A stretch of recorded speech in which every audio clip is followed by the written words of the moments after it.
having a guy that was next to me piss his pants. He was so goddamn scared, and he was wearing a patch.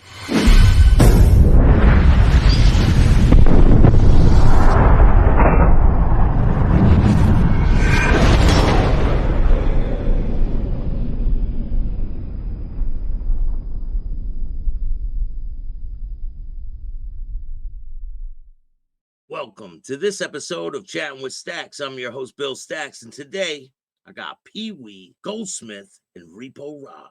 If I would have known, the old Faces song, ooh la la, if I only knew now what I knew back then. Yeah. I'm telling you, bro, if I would have known they were going to smoke me for $80,000 on that building, I would have kept all my shit and sold it. Yeah. Had people selling it and everything to make up some of that money that I got burned on. But, I thought everything was legit, and they burned you on this store up in Laconia too, right? Or no, just my shop in Sturgis. Sturgis shop, yeah. So the clubhouse, Sturgis shop, a whole bunch of stuff. I got a question that the viewers put in for me to ask. They want to know what you guys think of the new breed that are coming into the club. No respect, no honor. It's not what it's portrayed to be, as PeeWee state. Brotherhood, the biggest lie ever told. There's a lot more to it that the outside world doesn't understand, but it's not what it looks like. All I can say is, if you're not there, man, if you're willing to lose your life, your income, your family, your home, everything, go for it. But other than that, man, stay the hell away from it. Yeah, because the brotherhood is not there. They say that it is, and that's what I was, same as Repo, that's what I was looking for, Billy. I was looking for a solid brotherhood. And we were pretty close brothers when I was in the Sinners, a little club I was in. It was only in 3 states, maybe 50 total members within 3 states. But we were close, man. We get together, we cook out, we hang out, we go to bars together. It was always the only time with these guys was club stuff, There was and the ones I got to say that were really, truly brothers, like me and Rod are now, we knew each other, but we were always going in different directions with the club. Now that we don't have that direction to go anymore, man, we're just concentrating on what we have. And these guys, man, every one of these guys you could talk to on the phone, just like me and Repo. Every time we hang up, okay, bro, later, love you, man, love you, brother. And all these guys, Bandito, whatever, whatever they were, we all get along. I think that's what it should be. If I'm right, PeeWee, I think our number right now is around 150. It could be. Yeah, I think it's right around 150 guys that range multitude of different clubs out there. There's no animosity, no patch in between us anymore, no bullshit. If I got to get down and dirty, these guys that I'm with now, this thing, I trust them more than I trusted the guys I was patched with, because I know where a lot of them are coming from and where they've been. I just seen, even in my own house there. So, we know for a fact there was 2 paid informants in Philadelphia, paid rats for the government. And there was probably more. And it goes straight across the board. It's not just there. That happens many, many different places from east to west.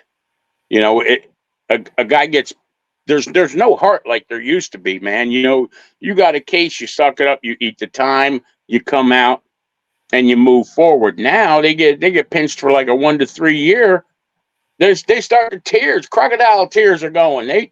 I'll tell you whatever you want to know, just so I don't go to jail. Nah, I'm good where I'm at now. I don't need that shit. Did you ever meet Thomas Wood? Oh, I have. Yeah, I have. What did you think? He was a great guy. I went to his funeral too. Yeah, and it was a ton of people there. Ton of cops too. But there was a ton of cops, but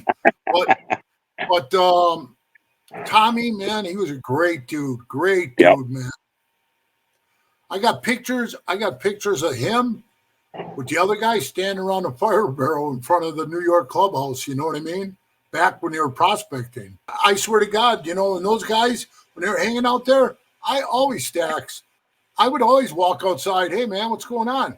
And I get to know them because in New York, yes, Repo, they make the prospects stand outside. They're not allowed in the clubhouse at all, bro. 20 below zero, they're out there. Yeah. I know Derek, who's part of my group there. Mm-hmm. He stood out there. He was a young kid. He was 18, 19 years old. He stood out there in a freezing cold weather for 2 days. I would bring him coffee and shit like that out to him and say, "You all right?" And he goes, "Yeah." He had the fire barrel, and then after the guys pissed off the cops took the fire barrel. More. That's it. Done. Hey, Bill, I will throw something in here real quick. In some of the podcasts I've done with you, we were mentioning Tommy throughout there. A couple of times we said the name Thinker. Thinker they used when he was a pagan. Because I've got a couple people outreached that I'm a horrible person because I used the name Thinker and he never wanted to be called Thinker again. We referenced the name that he was called in the pagans as Thinker. Tommy was called Tommy as a Hell's Angel, not Thinker. So they never reference him as Thinker. No. Not when he was a Hell's Angel. He was never called Thinker, ever. I've never even heard that name. I always call him Tommy. Yeah. Yeah, the news used it quite a bit when the news was reporting on his death. They used that word a lot. Yeah. Oh, did they? I didn't know that. And he's been gone 19 years now. Somebody in a shitty little message they sent me said he's been gone 25 years, and I'm going to find their address and I'll mail them a book, Math for Dummies. But you can take your shitty message and put it where the sun don't shine, as far as I care. Yeah, you know how people are. They they try to be they were closer. This and that. So I want to ask you guys, what direction do you think this club life is going in, and what do you think's in store for the future of either the Hells Angels or 1% clubs out there across the country?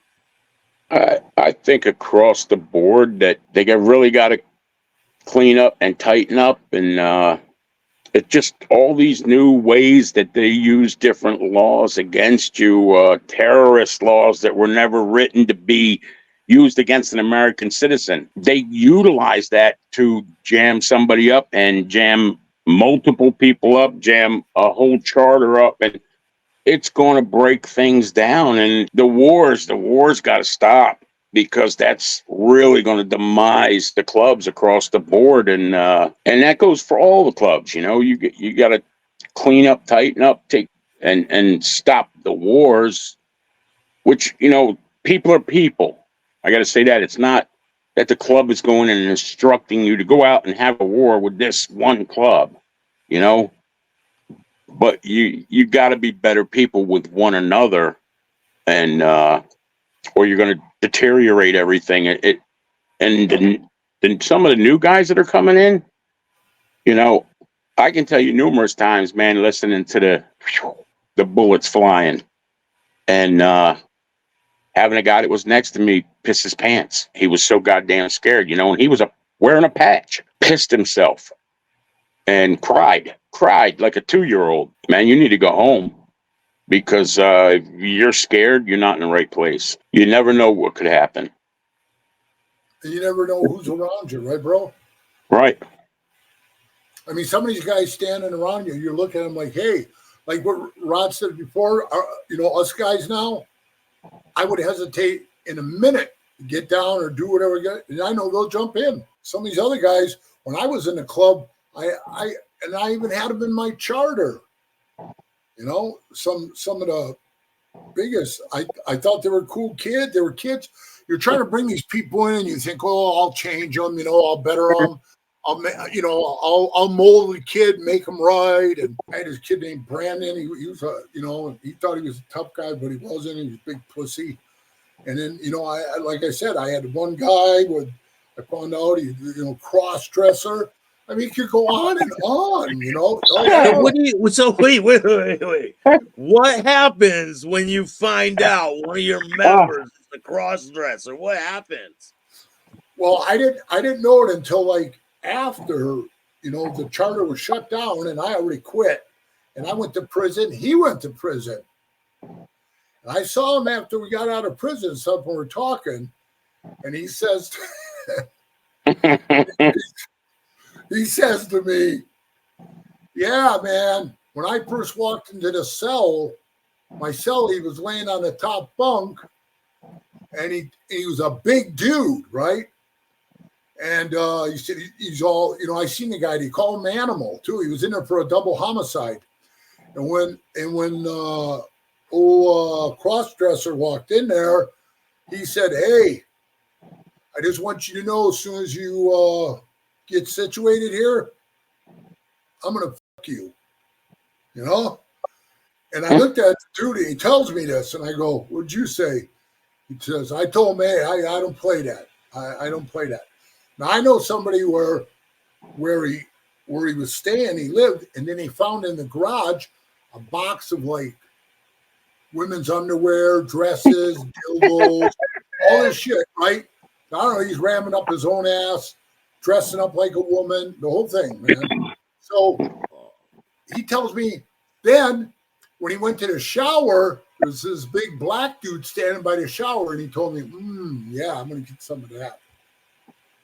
And I says, wow, man. And he goes, what? And I said, I feel bad, because, man, I was there for like almost total 3 years. And they didn't want me, right? Nobody wanted to fuck me. What the fuck? The only ones that fucked me was the club. Oh, man, that's a good one. Hey, PeeWee, with that, I got to say, guys, if you're watching these videos, these casts, and you're out there and you're out, man, reach out to us. Talk to us about coming around, and there ain't no dues, man, nothing like that. We don't go on a prospect patch and start there's no prospecting, there's nothing, man. It's guys that were there, and it doesn't matter which one you were in. And I can remember meeting the Outlaw, I think it was at the one run. I can remember him from back in the day. And if I'd have seen him back in the day, things would have been different, man. He came over, he knew who I was. He said hello to me, shook my hand. He says, we're in a different place. I said, yeah, man, we're all good. As long as you remember, we're all good. He and I wound up going up someplace up in the mountains for a few hours and hung out and drank. And how did you feel to be able to be cool with these people that you were once trying to kill? It's easy, bro. It's easy. I swear to God, I really can't explain it to you, Staxx, but it's easy. I got one guy who was an outlaw, quit the Outlaws and joined the Banditos and was a Bandito the rest of his whole life. And now he's out, he's like in his 70s.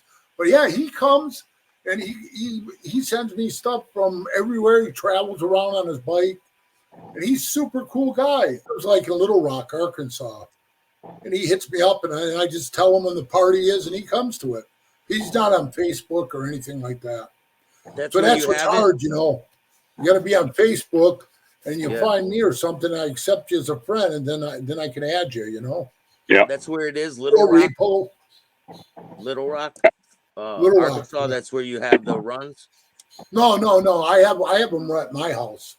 Then everybody knows they run my name, find my address. You should put it on your website. Just put a link on your website. They could all be able to. Yeah, throw it. We'll tighten that up and put some emails out there so people can get a hold of us that we're ex-club members from whatever walk of life. After we get done with this people. Yeah, because you can ask Repo. We got the guys all here that are gunsmiths. They make guns and stuff. They'll bring AK-47, everything, man, pistols, and we'll be shooting away in the backyard here. There's nothing around me, right, Repo? There's nothing but trees, man. I mean, PeeWee and I don't touch any firearms because we're felons. Right. You just watch, right? You just clean up. We just watch. That's right. Yeah. Just kind of clean up the empty shelf. We just pick up. We don't even pick up the sponge. We don't collect the brass. We sweep them up and never touch them.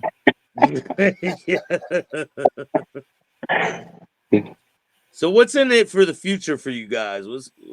What's going on with the future for both of you guys? The future's great. The future is great. I'm gonna be. Well, if my girl has her way, I'll be married in about 2 or 3 months. If it's my way, we'll be married in about a year.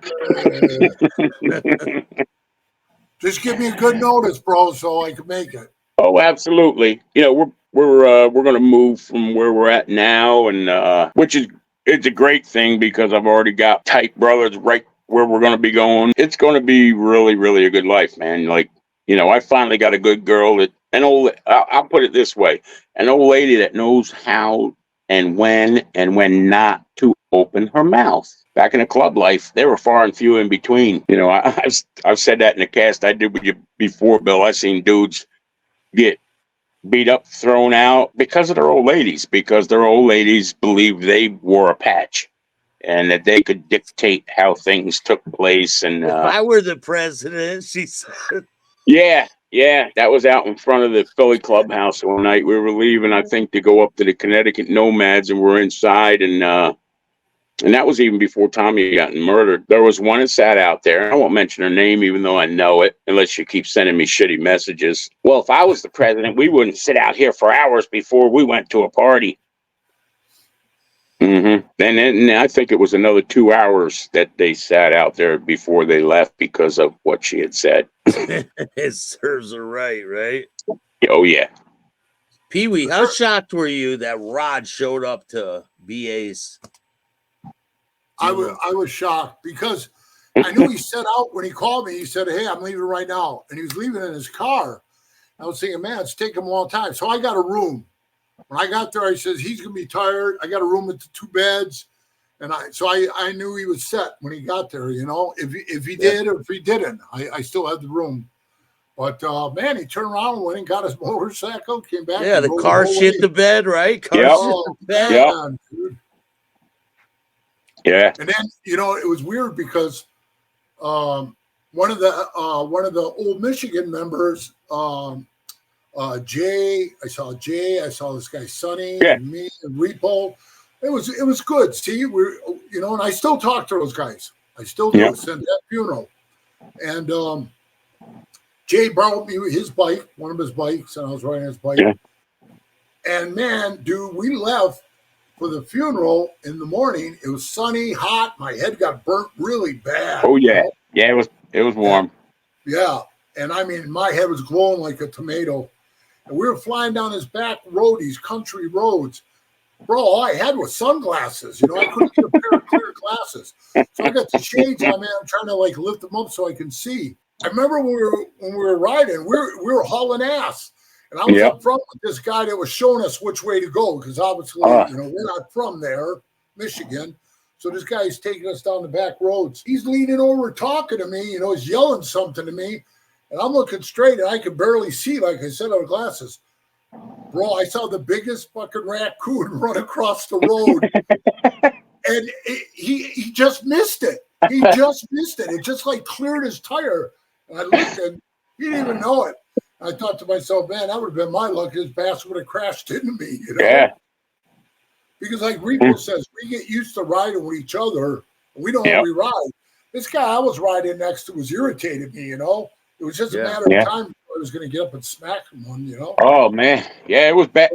Hey, we went down the ramp. He's next to me, and he's like right over in front of me. I'm like, what the hell?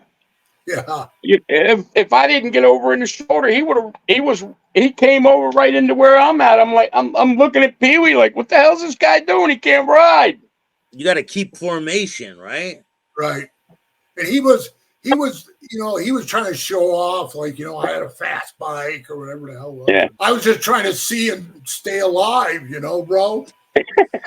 Going down, I mean, because we were flying pretty fast. Especially riding with Rod, the way Rod rides. No street lights, no nothing. We're on a country road, bro. It was pitch black. I didn't even know how I saw that raccoon.